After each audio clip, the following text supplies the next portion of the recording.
Hi, I'm Eric Arnold, and I'm going to tell you a little bit about understanding my community, which is Sunflower Elementary School and Liberal USD 480 in Liberal, Kansas. Okay, so the first thing that I learned when I was moving to Liberal, the Chamber of Commerce sent me a packet, and it said that it was founded by settler S.S. Rogers, who would give water away to travelers for free, leading them to say, "That's mighty liberal of ya." Hence the name Liberal. Liberal is also the home of Dorothy's house, so Liberal is awesome. So when I was thinking about what Liberal is, I started looking at some events we have, and the reason that I just listed all these events as far as our customs and traditions is because these are the things that Liberal does. We have our Black History and MLK March. We have our MLK March and our Black History Month. That is done by the Community Black History Committee. Pancake Day is a huge thing in Liberal. If you don't know about Pancake Day, the whole school shuts down for it. It's a huge deal. It's a tradition between Liberal, Kansas and only England. Very, very cool thing. It is always on Shrove Tuesday, so there is never school on Shrove Tuesday in Liberal, Kansas. There's a lot of weekend events the weekend before. We go to school on Monday. We have events about Pancake Day on that Monday, and then on Tuesday we're closed for Pancake Day. March and October, we have the KSCB home shows, which the radio station puts on so that you can find a lot of home improvement stuff there. We have a big Cinco de Mayo festival. We have a very large Hispanic community, so our Cinco de Mayo is it's a good one. We have the Yellow Brick Car Show every year. We have BJ Baseball all summer. That is amazing for our kids. They absolutely love it because the boys that play the BJ Baseball are almost exclusively housed within family homes that open their homes up to these kids. So therefore, our young students get to engage with those baseball players, and that's really cool for them. We have our 5-state fair, which during that, we also have our 2-day PRCA rodeo. Every year, Cottonwood Elementary School has Patriot Day, which they honor our military and our first responders. We have our duck race. We have our homecoming parade. We get out of school early for that every year in October, and there's big events that surround that. Our community health fair is one of the most amazing events that show who our community is. It's everything from getting blood work screened for a cheap price to getting free screenings for other things. And there's mental health professionals there. Any kind of health that you can think of, there is somebody there that can help your needs. A lot of the testing is free or at reduced price. It's amazing. And then we have our folk art festival and holiday parade at the end of the year. So as you can see, our customs traditions are getting out there and doing things in our community. And these events are widely attended, and that's just what our community does. That's who we are. We are people that come together and go out for a cause. We like to do things together. You'll often see everyone just talking. So we're engaging families, community members, and school personnel. Here's some of our population characteristics. As I said, we are a high Hispanic population within the city. It's 65.1% Hispanic. Within our school district, it's 82.8%. Our major occupations in town, we do have a national beef packing plant in town, so that is a huge employer. That is our biggest employer in the city. Our second is the school district, our third being the hospital, and our fourth being retail around town. Our communication channels, we do use Facebook, Twitter. I don't know that the school uses Instagram so much, but we do use Facebook and Twitter. Our TV stations all come out of Wichita, Kansas, so if there's like school closings, it'll be on that. But other than that, really, that doesn't have much to do with liberal news unless it's a big case. We do have radio stations. KFCB is our main thing, and there are 4 different radio stations, I believe, that they have. So all of our local news will be on those. We also have the Leader in Times newspaper. Both also have online publications, the KSTV Radio News and the Leader in Times. So they're always helping the school. They're trying to get people in there. Quite often the radio station invites kids to be on their community member shows, and not just athletic kids. They've had kindergartners on just talking about whatever was happening in their school. And the newspaper comes to every event and takes pictures. So both of these communication channels within our school, how extensively they're used depends on the community members. Some of them listen to the radio more. Some of them like the newspaper. So it's most effective per community member, which one's most effective. Some of it is Facebook's most effective. I think that's been most effective for us within school because we've been doing all of our events Facebook Live. So family members that can't come to them can watch them. I know my mom lives 1,500 miles away and she likes to watch our school events on Facebook. So I do believe that these guys engage families, they strengthen our student learning, and they support our school improvement. Our community groups, we have some pretty rock star community groups, to be quite honest with you. We have our PTA or our PTO. Excuse me. We have our LHS Booster Club, which is sports-based. Our band parents are amazing. That liberal band's a big thing in liberal, and our band parents do a lot of things. We have a lot of church groups that are involved within our schools. The Kiwanis Club, and specifically the Sunrise Kiwanis Club, they do fundraisers and raise money, and they donate a very large number of winter coats and hats and gloves to our school district each year to ensure that all of our students' needs are being met there. Bright Futures is also an amazing partnership. We can call them for anything. Now, are they going to be able to get us anything? Maybe. Maybe not. Depends. But they have helped parents get everything from figuring out how to get a car to making sure they had bicycles to beds, clothing. They really are just a powerful, powerful resource that we have in our community. We have an American Legion and a VFW. They do scholarships. They do things within our schools. They're great assets for us to have as well. As far as our leadership in Liberal, we do have our city commissioners, our county commissioners. Our Chamber of Commerce is huge. They really work with all the new businesses coming in and opening it. As I said, they knew I was moving here because I was, the school district had told them. They had mailed me a whole packet before I moved out here. They're a pretty good driving force. They like to come into our schools. Several years, they gave teachers $100 every year to just go buy whatever they wanted for their classrooms. Like, they've done fabulous, fabulous things for us. We have several business leaders that really do a lot for our community. One of our local business leaders helps put on that car show every year. We have several business leaders that are on the city commission, the county commission, the school boards. They really, want to dig their feet in and help out. So I truly believe they support school improvement. They advocate for their needs, and they are trying to promote the current and future success. I wish that we could get more into our school as far as the commission members, but other than that, I think they do a great job within our community. For our economic conditions, so as far as COVID, when we started in February 2020, our unemployment rate was 2.9%. Our highest rate was May of 2020 at 6%. But by March of 2021, it was right back down at 2.9%. So it really, I feel like we did a great job. We're currently at 2.2% unemployment rate. As I said, schools, while we didn't close, we closed our buildings, but we were still there. So we were all still working. The beef packing plant was all still working. The hospital employees were all still working. So our three major employers of the town all still were working. So that was very fortunate for many of our community members, that a lot of us were able to continue to work.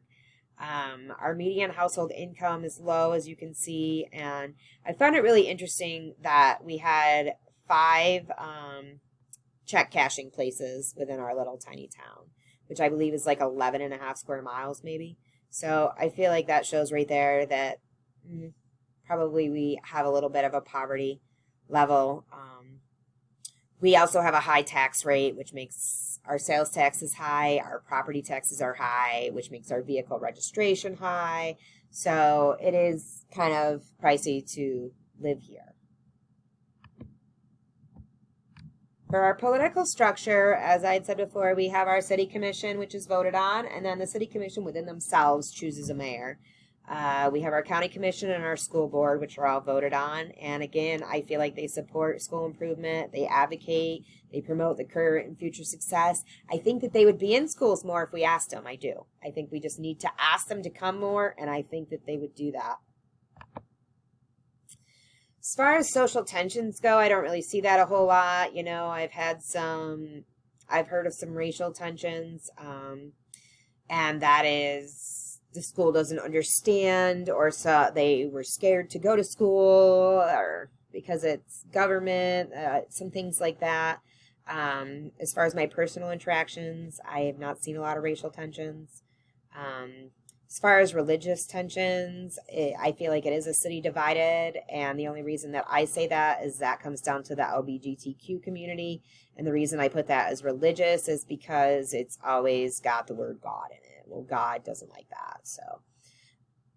Or God loves everyone. Either way, whichever way you go, you know, I feel like that's why I say it's a city divided. I haven't had any personal experiences with political tensions or even heard about them. We did have some school tensions, and we did a bond issue a few years ago. It failed, and then a couple years after, we did it again, and it did pass. But there were some issues with that, which caused some tension. There can be tension with our dual language program. There's some people that don't understand why we teach in both languages, or why that would even be a need, or why we waste money on it. Same thing with money and new ideas. That tends to be tensions. Why are you spending money on that?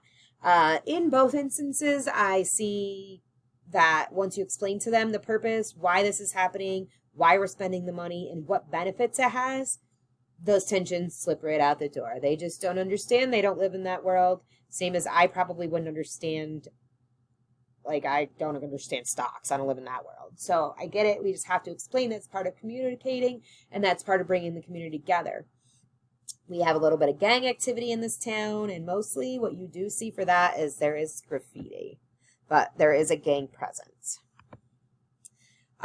Previous community efforts. So this picture here, you can see the bond election, as I talked about, which was our school district. It did pass. We do have 5 new schools. So our city has done a lot of new recreational facilities. This back here is the new skateboard park. This is our new water park. There's 2 of our parks that have new disc golf structures that they've put in 2 different places. Each park has new structures, period, whether they're playground equipment, which some of it is playground equipment. Some parks, and actually a lot of the new parks, have brand new buildings that the community can rent for events. Our recreational department has moved into one of our old middle schools, so their building is a lot bigger, and since they have that new building, the amount of programs they have and the things that they do has tremendously increased, and that has been great for lots of people in our community. So we engage families, support school improvement, advocate for the needs, and promote the current and future successes. All those things that the community's been doing does that. So the power structure within Sunflower Elementary School, we have our leadership team, which is our principal, our assistant principal, and our instructional coaches.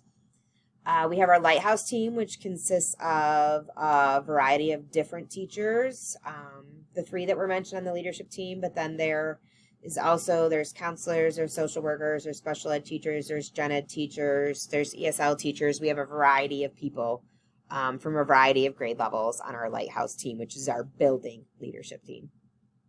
We have our behavior team. I think that's a good power structure. We do help with different behaviors and making sure that kids are feeling wanted, welcome, and that teachers are able to get good strategies when they need them. We have grade level meetings and teams that meet every week. We have an intervention team that also meets every week with grade level teams. And we have a student lighthouse team, which is pretty exciting. We have several different students on that, about 20 K through 5 students of all different ages. And they love to plan events and to go out in the community. So I have some great ideas on how to get those student lighthouse kids involved in inviting some of those county and city commissioners into our school. We engage, strengthen, support, advocate, and promote. All those things, that's what we're at school for. We are there for the kids. That's what we do. We don't have a lot of multicultural issues. We do, of course, there's always the understanding of different cultures. There can be communication issues. There are a lot of different languages spoken. We do always send things home in English and Spanish, but a lot of our parents speak a Spanish dialect, so even the Spanish we're sending home is not correct. So we do the best that we can with what we have, and we do our best to find things and make sure that our parents are being communicated with. There is the poverty and hunger issues, and we do have some multicultural issues that refer to trauma, and I'm specifically referring to family members that have been taken away or are not able to be in the United States anymore. So for the public opinion, I think that the school system, we seem to have good opinion of that. They seem to like the new schools. They thought they built them a little fast. There's some issues with redesign, and that leads to some trust issues. That goes back. It happens. There's not always trust, and things changed, and parents don't know why, and the community doesn't know why. So we just need to make sure that we are explaining things better. As far as our elementary school, we do Leader in Me, so we take a MRA every year, and that's staff, students, and parents. So I know that our trust, acceptance, parent approval, and student approval has consistently been increasing over the last 4 years just by that survey that is taken every year. To increase public support, we need to be honest. I think that's where some of the trust comes in, and we need to say when we're wrong. I also think that's where some of the trust comes in with the redesign. Some things aren't working, but we haven't said yet, yeah, this isn't working, we need to change it. So I know that's where some of the public opinion and the trust comes in. We're wrong, we're not always right, let's change it, let's do the best that we can. To increase public participation, I think we just need to invite them. I really do invite them. Welcome them into our schools and let those kids show off. They love it. They love to show off. So from weaknesses to strength, I'm going to say with my political structures, I just really would like my commissioners to be getting involved more. And I think to do that, we just need to ask. For our economical issues, one thing that our school has, we all have social workers in our school now, which has been tremendous. They have tremendous community partnerships. We are able to do so many more things now for our students and our parents that we wouldn't have necessarily been able to do because as a classroom teacher, we don't have the time necessarily to do that. So the addition of social workers into all of our buildings has really, really been strengthening those community relationships and our family partnerships as well.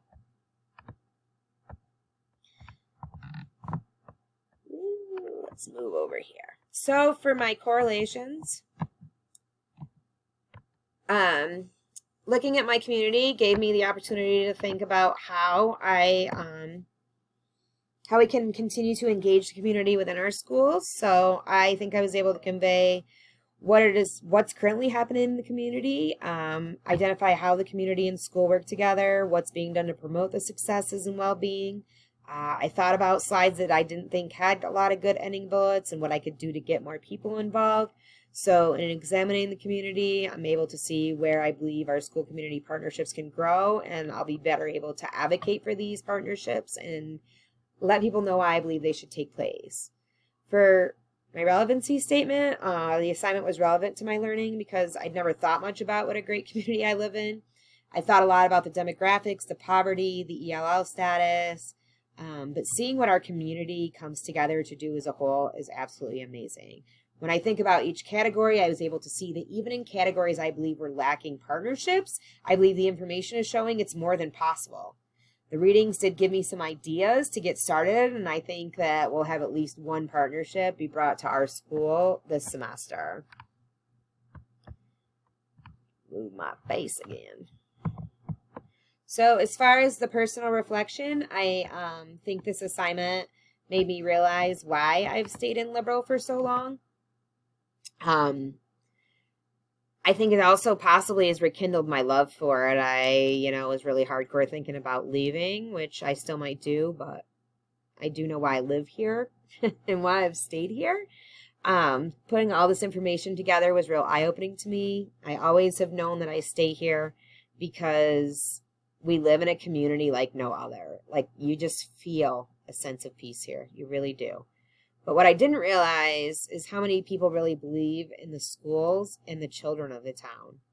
The ones that write letters to the paper every week about board decisions do so because they want better for the younger community members.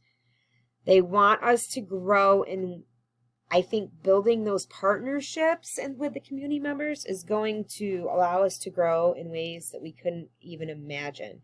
Probably most school officials haven't imagined, because I think, unfortunately, we think about community partnerships as financial. So this assignment's given me the drive to make some of these partnerships happen and to patiently await building partnerships myself in a leadership position. So here are my references. It's just no good place to put my face. And thanks for listening.